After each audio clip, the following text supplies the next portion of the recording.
everybody. Welcome to Buzzworthy TV. I'm the girl, Lady T.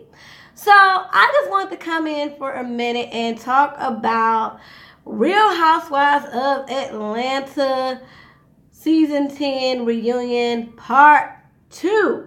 Okay? I'm going to wait a couple seconds before I go in because it really wasn't that much to talk about. But there are a couple highlights that I kind of want to touch on real quick. You know. Because Andy did what he usually do. He gave us, out of 3 parts, I feel like 2 out of 3 is going to give us life. Like, seriously, they need to keep these reunions to 2 parts. That's all we need is 2 parts, okay? So, yeah. Just giving everybody a minute.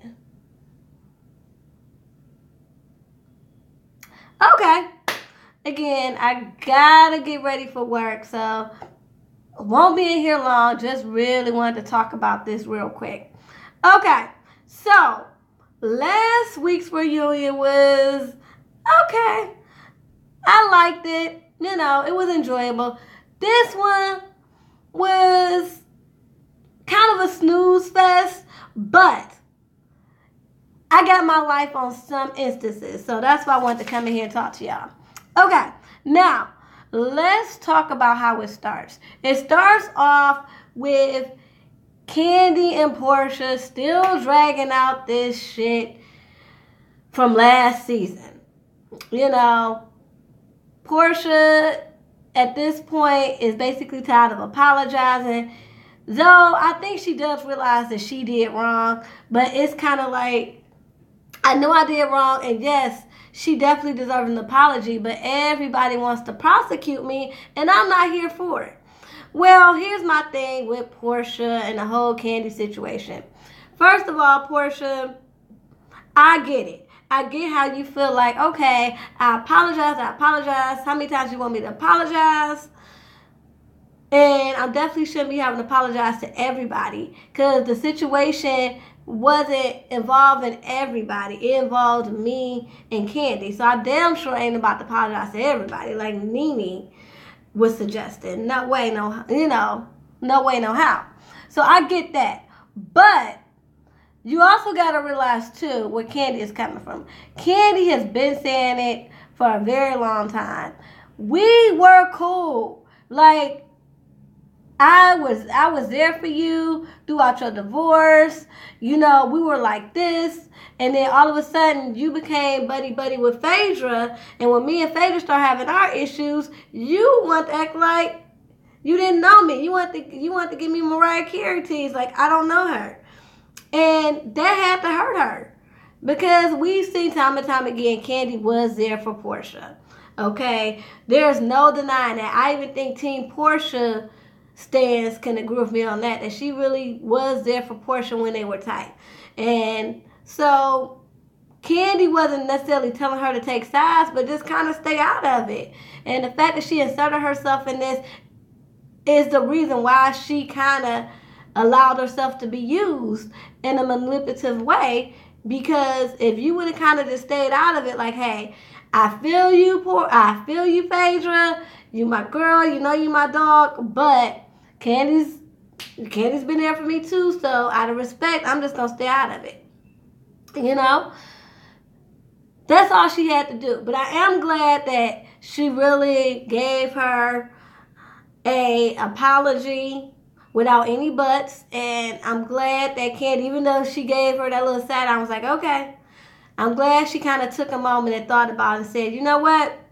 Let's make a pact here. From here on out, we not going to let nobody speak on this situation so we don't get mad and start arguing with each other. And I applaud Kandi for that because a lot of it came from her and her candy-coated clique. And I usually don't have a problem with the candy-coated clique. I know a lot of people be like, oh my God, they're so annoying. And yes, they could be annoying, but I got loyal friends like that too. That's so loyal that they're not here for all the messiness, okay? I got a best friend right now who is on, on my Instagram blog. And if you guys haven't checked out my Instagram blog, I'm on Instagram, BuzzWarbyTV_. She looks at my Instagram blog and lets somebody say anything out the way. She's get offended. I'm like, they don't have nothing else to do but troll on the internet. It's okay. I don't care about them. I care about what y'all think. I don't care what strangers think. So it's funny how, people can get offended and people can be that ride or die for you. It's almost like when you in a toxic relationship and you keep going back to the same mess, but your people is mad about, what you going through with your dude. They mad about who you with and what they did to you, and you done forgave the person. Kind of like that. So I understand the Kandi Clothing Clique, even though they are annoying. And I'm glad that Kandi is like, you know what, we both gonna stop allowing people to talk about it, and we just gonna dead it. And that was very mature, Kandi, and that's the first step of letting this shit die down. I'm glad she took her mom's advice, because Mama Joyce told her, hey, you gotta stop letting people talk about all this. Okay, then, we have, well, first of all, Eva came last week. She was getting dressed. Now she's finally coming out on stage. But we also see Kim coming in today. She's coming in, getting dressed. But Eva is contracting, and she's already called Dr. Jackie like, hey, I'm contracting. And Dr. Jackie tells her, hey, when it's 10 minutes apart and they're strong, you got to go. And don't let nobody upset you. Basically, look out for you and your baby. Don't let nobody stress you out. Okay. So, she gets on there and they start talking about the whole thing about Shamia, who she likes to call Messy Mia. And I get it, because Shamia was being very messy with her saying, I heard that you were in a relationship with Missy Elliott. And Kenya had a good point when she was like, well, what's the difference in one of us asking each other about a guy that we've been, connected with in the blogs?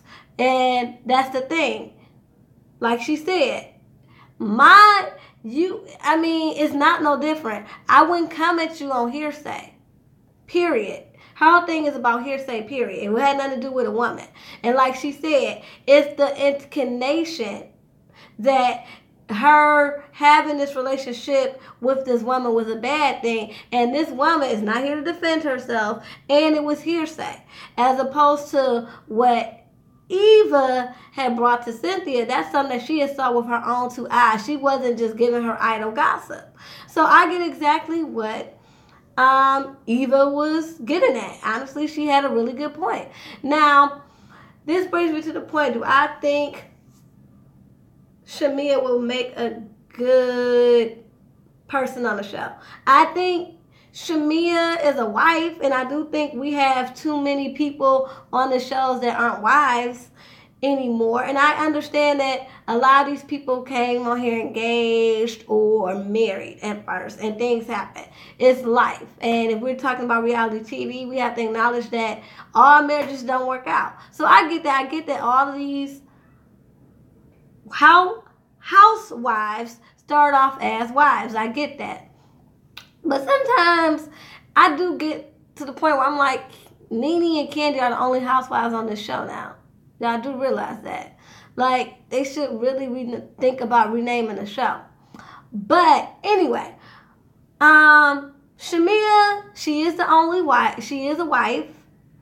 And she knows all the ladies. She's been around for a minute. So I guess Eva, I love that Eva is so down to earth and so humble. Like, they used to call her Eva the Diva, but I think that's because she's very competitive. But I think in her everyday life, she's not like that. Yeah, you put her in a competition where she's going after her dreams, hell yeah, she's going to give it to you. But in real life, I think she's just a really chill person and just not here for all the mess. Now, if you want to go there, as Kandi says, she will go there. But yeah, I think Eva will be a breath of fresh air in the sense that she's not so, I don't know. She hasn't been corrupted by like this quote unquote reality TV. Now, her other stint on reality TV has been more competition shows. And yes, I know she did a little stint with Lifetime with her own show, but this is a little different. And I like that she's just real cool, calm, and collected. She reminds me of how Kandi was when she first got on the show. Kandi was just this hood chick wearing short hair, just about her little hustle, wasn't trying to impress nobody. It didn't matter, you know. She didn't have to impress anybody with the biggest house because her house was paid for and she had money in the bank. She didn't have to impress everybody with the latest fashions because her clothes were paid for. And again, she had money in the bank. So she didn't have to, you know, floss with all these labels or whatever. She owned her own boutique. She was wearing her own labels, okay? If y'all wanted to call those labels cheap, oh well, guess what? They were her labels. So I do think that Eva will bring back that element to the show. And which will actually bring back the old Kandi. So I'm kind of glad that they clicked because I think Kandi sees Eva and how she used to be before she got corrupted and fell into the whole reality TV world, where now you start to think about how you look and how you perceive. And I think that Eva reminds Kandi how she used to be. Not that Kandi isn't humble, but you can tell that she's been kind of tainted a little bit by this reality TV world. And she's still cool. I'm still team Kandi. I still love Kandi. You can't knock her hustle. You can't knock her creativity. But I'm just saying. Kandi, when she first came to Real Housewives, she was real wet behind the ears of persona and how to carry herself. She was just her. And that's how Eva is in this sense. And I think, again, that'll bring Kandi back to her authentic self. Okay, so let's talk about one of my favorite parts of the show. When they talked about what had got put on the cutting room floor, when Kandi wrote all of them for the D challenge. Because remember, at this time when they were filming, which we all got to remember, all this shit is not real time where everybody want to be in their feelings, talking about who they down for and all this other stuff. I'm like, y'all realize, number one, this is TV. And number two, while y'all sitting up here mad, this was taped weeks, sometime months ago, and they probably done squashed it or did whatever, and y'all still in y'all feelings. So anyway, at this time, it was back in the summer, I want to say back about June. And this is when For the D Challenge went viral on social media. And so on Cynthia's bucket list, she was like, we're going to do a For the D Challenge. So Kandi, being the writer, wrote everybody a For the D Challenge. And she had everybody guess who she was talking about. And when I tell y'all, it was hilarious. She got everybody down packed. She was talking about Cynthia doing, you know, a cleansing and how she walked away from the D, I guess, talking about how her and Peter finally finalized their divorce and all this other stuff. It was cute. You know, Kandi talked about how, you know, Nene got remarried for the D. It was a really cute segment. I kind of wish it was part of the show. Like, I feel like when they really are getting along, Bravo don't want to see that. They just want to highlight all the messiness. And then we got all these trolls and all these people who want to be like, you know, team this, team that, or want to just judge these women. And I'm like, first of all, again, it's a TV show. Second of all, we don't even know what really goes on behind the camera. They always say so much goes on that we don't see. But everybody wants to make judgments and assumptions, and it gets really tiresome, especially when they want to call themselves being disrespectful in these comments. Like, they get downright nasty. I'm like, this is TV, y'all. It's TV. It's okay. It's just TV. And for, you know, and then when we know that a lot of this stuff gets edited and you want to get mad talking about it's all fake. No, it's not all fake. You just got punked. That's all that was. They're not going to show you all the positive stuff. And Andy just showed you that right now. They had times where they were having fun and it wasn't all drama, but that doesn't make it to the show.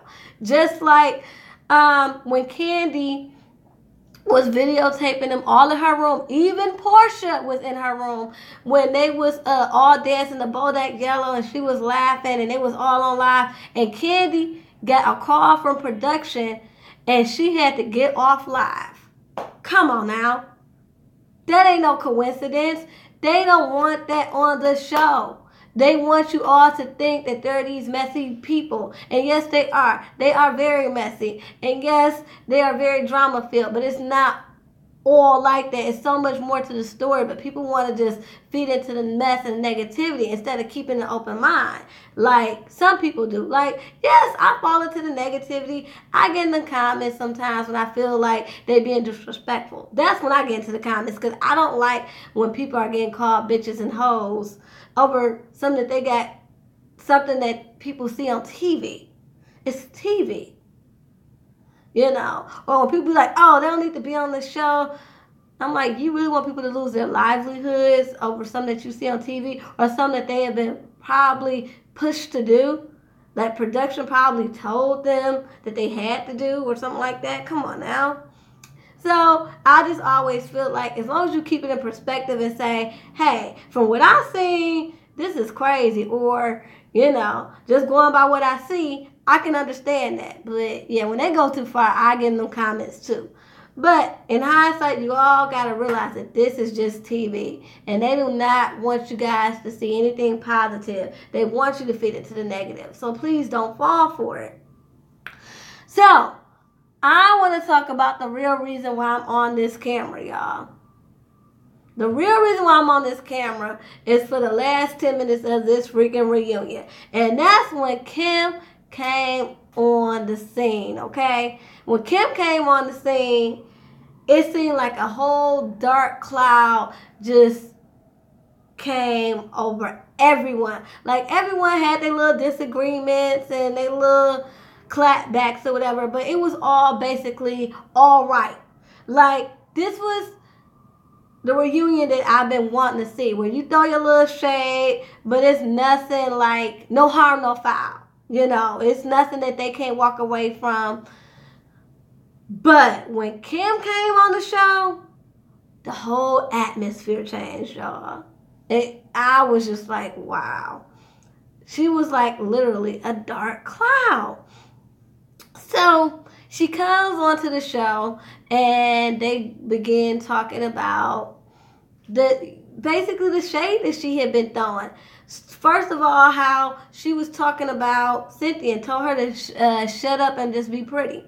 And she gonna say, well, I just feel like she's a beautiful woman and, you know, I just feel like she has no backbone. So, you know, I don't think that was a dig. And it's like, Kim, how you telling somebody shut up and just be pretty, not a dig, okay? Like, you can't be that dumb.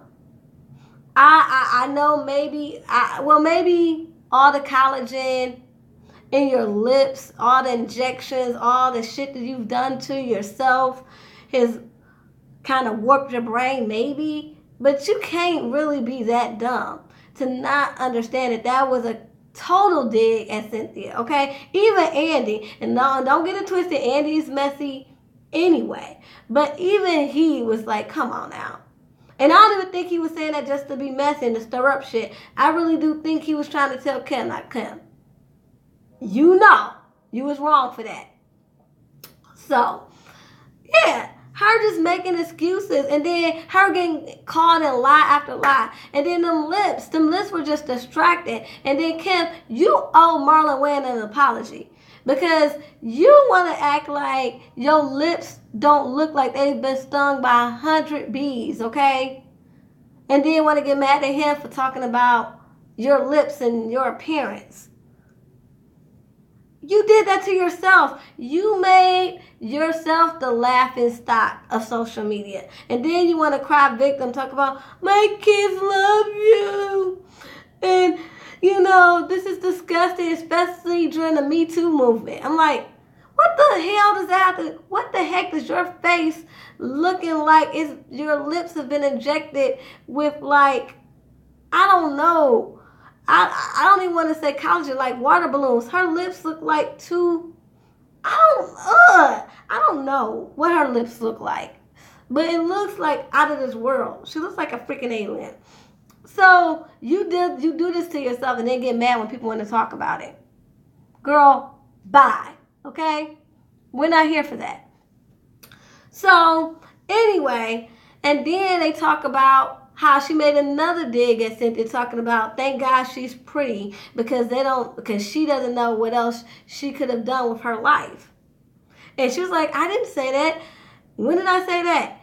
They ran back the footage of her and Sheree on the after show and her saying that word for word. I'm like, Kim, you keep caught lie after lie. And then they go to the whole Kim and Nene shit. And she gets caught in another lie. So when they go to Kim and Nene, they talk about the whole handicap parking situation at first. And Kim's going to say, I didn't see her. And she was like, but you said you saw me. And they play the footage of when she was saying that she saw her and she's showing Sheree how she took a picture of her parking in a handicap spot. So I'm with Kim. I'm not with Kim, sorry. I'm with Nene. Did you or did you not see me, bitch? Which one is it? And she couldn't say nothing. She was like, who the fuck cares? I'm like, yeah, because you're caught. You're backed into a corner. That's why you sitting up here getting loud and cussing. That's exactly what you were doing when Kandi was calling your ass out about all that, how when you come with them, you don't seem to be engaged.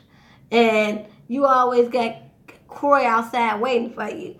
And when Kandi was calling you on it, you start cussing at her, and that's why she had to check you and ask you who you was cussing at. So stop it. You know what you do.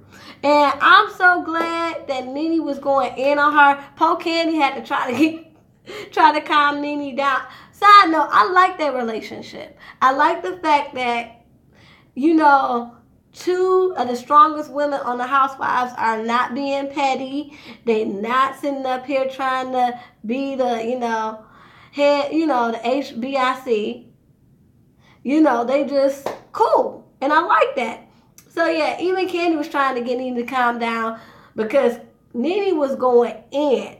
And I can't wait for part 3. Part 3 is when we really gonna get our lives, y'all. I just want to come in here for a minute and talk to y'all about this reunion. And everything else. All right, y'all. I also wanted to talk a little bit about this whole thing with Carly B and Nicki Minaj. Y'all, I can't and I won't. I can't and I won't with this whole little battle, okay?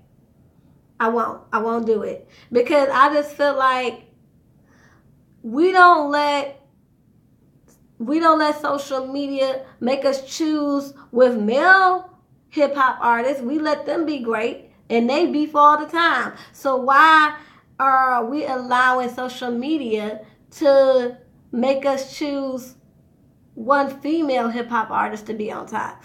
And it's getting crazy. I had to actually delete some people on my Instagram page because they were sending threats. Like I had team Nikki sitting up there threatening Carly, and I had my Barbie gang sitting up there threatening team Nikki. I'm like, what?